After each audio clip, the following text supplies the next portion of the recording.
Welcome to my channel. প্রিয় ছাত্রছাত্রীরা, আজকে তোমাদের কাছে নিয়ে চলে এসেছি আর একটি ভিডিও ফিগার অফ স্পিচের ওপর। তো তোমরা দেখতে পাচ্ছ আইডিয়াল ইংলিশ লার্নিং। তো এই চ্যানেলেই তোমাদেরকে প্রোভাইড করে থাকি কিছু video specially for class 11 and 12। তো এদের জন্যই ভিডিওগুলো সাধারণত করে থাকি। তো চলো কথা বেশি না বলে শিখে নেই। দেখো, আজকে আমি আলোচনা করব পার্সনিফিকেশন, ব্যক্তিত্ব আরোপ বা ব্যক্তিরূপ দান। কোনো জড় বা নির্জীব বস্তুর মধ্যে যখন মানুষের গুণাবলী বা বৈশিষ্ট্য প্রদান করা হয় বা লক্ষ্য করা হয়, তখন তাকে আমরা পার্সনিফিকেশন বলবো। তাছাড়া জড় বস্তুকে অ্যাজ এ পার্সন হিসেবেও তুলনা করা হয়। এখানে বানানটা মিস্টেক হয়ে গেছে, ওটা জড় হবে, কমাপ্রার্থী তার জন্য। এবার তাহলে আমরা শিখে গেলাম যে কোনো জড় বস্তুকে বা নির্জীব বস্তুর মধ্যে যখন আমরা মানুষের গুণাবলী বৈশিষ্ট্য করব, তখন তাকে আমরা ফিগার অফ স্পিচের মধ্যে পার্সনিফিকেশন বলবো। তো দেখো, তাহলে এবারে যে এক্সাম্পলগুলো রয়েছে, আমরা এই এক্সাম্পলগুলোর মাধ্যমেই কিন্তু ভালো করে শিখতে পারবো। তাই এক্সাম্পলগুলো তোমাদেরকে কিন্তু ভালো করে শুনতে হবে। দেখো, লেখা আছে the moon played hide and seek with the clouds. আমরা দেখি মেঘের মধ্যে মাঝে মধ্যে কিন্তু সে চাঁদ লুকিয়ে যায়। তো মেঘের এই লুকিয়ে যাওয়া অ্যাকচুয়ালি কারা লুকোই? আমরা মানুষেরা লুকিয়ে যেতে পারি। তাহলে আমরা দেখতে পাচ্ছি এখানে হচ্ছে তোমার মুনকে হচ্ছে তোমার তুলনা করা হচ্ছে ক্লাউডসের সাথে। কিন্তু দেখো একটা জিনিস, যে আমরা কারা খেলাধুলো করি?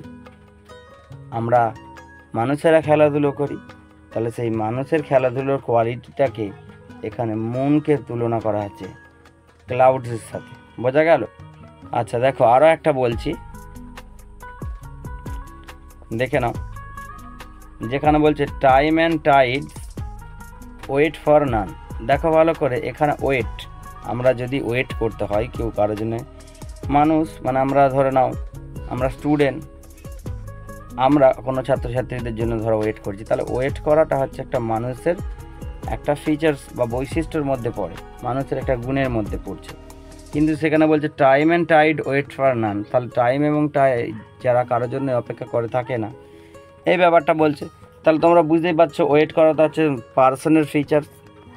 তো এই ছিল পার্সনিফিকেশন। এবার পরেরটায় চলে যাব, হাইপারবোল অর এক্সাজারেশন, অতিশয়োক্তি বা অতিরঞ্জিতকরণ। যেখানে আমরা দেখতে পাচ্ছি, দেখো কি লেখা রয়েছে, যে জোর দেওয়ার জন্য, এটা জোর হবে,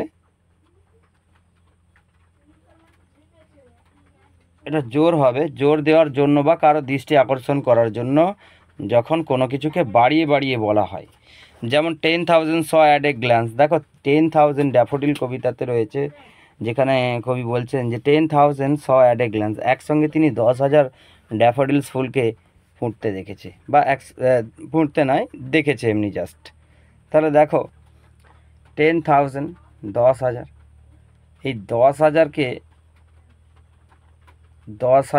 ড্যাফোডিলস ফুলকে তিনি ফুটতে দেখেছেন। দেখো 10,000 ড্যাফোডিলস ফুল কেউ একসঙ্গে দেখতে পারে কি?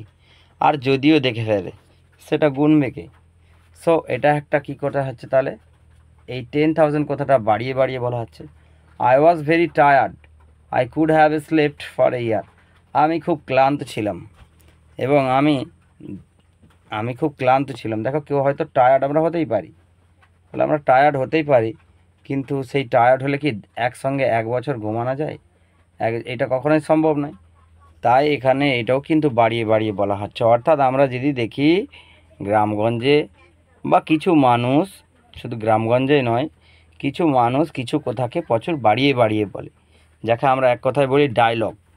সেই ডায়লগবাজি মারা কথাগুলো অ্যাকচুয়ালি আমাদের এই ডায়লগবাজি কথাগুলোই কিন্তু আমাদের এই হাইপারবোল বা এক্সাজারেশন এর মধ্যে পড়ে। ওকে, চলো পরের পার্টটা দেখে নিই।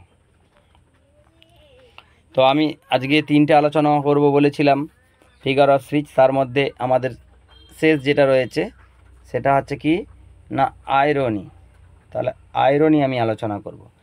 শ্লেষ বাক্য যার মানে হচ্ছে বা ব্যঙ্গোক্তি, নিন্দার ছলে কোনো কিছুর প্রশংসা করা বা প্রশংসার ছলে কোনো কিছুর নিন্দা, যেটা সাধারণত তুমি বলতে চাই বা আমরা বলতে চাই সেটা না বলে অন্য কিছু, বা যেটা বলতে চাই সেটা না বলে অন্য কোনো ওয়ার্ড, বা আমরা কি বলতে পারি যে যেটা বলতে চাই সেটা না বলে সম্পূর্ণ অন্য কথাটা বলা হয়, অর্থাৎ তার বিপরীতটা বলা হয়।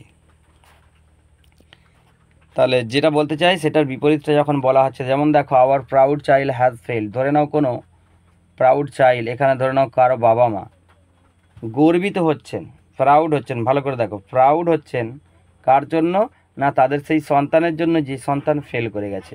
এবার তোমরা আমাকে বলো যে ফেল করে যাওয়া ছেলে মেয়েদের জন্য কোন বাবা মা আছে যে গর্ব প্রকাশ করবে বা প্রশংসিত হবে? তাহলে এটা কিন্তু হয় না, এটা পুরো মিথ্যা, এটা অন্যরকম কথা বলা হচ্ছে।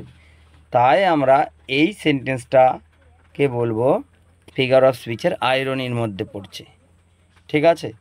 তারপরে দেখো আরও একটা রয়েছে, you are so punctual. Punctual মানে কি, ওই যে নিয়ম নিষ্ঠা মেনে চলা, সময়টাকে ঠিকঠাকভাবে ব্যবহার করা, একদম টাইমেই পৌঁছানো, এরকম একটা ব্যাপার। That you are a late everyday, তাহলে কোনো একজন কাউকে বলা হচ্ছে যে তুমি এতটাই পাংচুয়াল, মানে নিয়ম নিষ্ঠা সম্পর্কে তোমার এতটাই জ্ঞান যে তুমি সব দিনই দেরি করে আসো, একদিনও তাড়াতাড়ি আসো না। তার মানে দেখো এখানে তাহলে আমরা যে দেখি এই কথাটার সাহায্যে সেই লোকটার নিন্দাই করা হচ্ছে, যার সম্পর্কে এরকম বলা হচ্ছে নিন্দাই করা হচ্ছে। এখানেও কিন্তু আমরা দেখব যে নিন্দা করা হচ্ছে, তাহলে এটাও কিন্তু আইরনির এক্সাম্পলের মধ্যে পড়ে। তো দেখো তাহলে আরেকবার দেখিয়ে দিচ্ছি তোমাদেরকে একটু আইরনি কাকে বলে।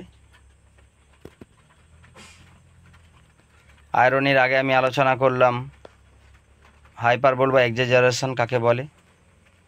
আচ্ছা, তার আগে আমি আলোচনা করে নিলাম